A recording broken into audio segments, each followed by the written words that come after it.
ಇಂದಿಗೆ ನಮ್ಮ ಸರ್ಕಾರ ಅಸ್ತಿತ್ವಕ್ಕೆ ಬಂದು 1 ವರ್ಷ ತುಂಬಿದೆ. ಸಿದ್ದರಾಮಯ್ಯ ಎಂಬ ಹೆಸರಿನ ನಾನು ಕರ್ನಾಟಕ ರಾಜ್ಯದ ಮುಖ್ಯಮಂತ್ರಿಯಾಗಿ ಪ್ರಮಾಣ ಮಾಡುತ್ತೇನೆ.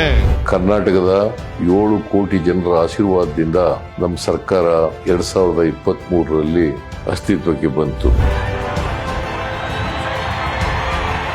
ನಾವು ಅಧಿಕಾರಕ್ಕೆ ಬಂದ ಮೇಲೆ 2023ರಲ್ಲಿ ಜನತೆಗೆ ಕೊಟ್ಟಿದ್ದಂತ 5 ಗ್ಯಾರಂಟಿಗಳನ್ನ ಪೂರೈಸಿದ್ದೇವೆ. ಕೊಟ್ಟ ಮಾತಿನಂತೆ ನಡ್ಕೊಂಡಿದ್ದೇವೆ.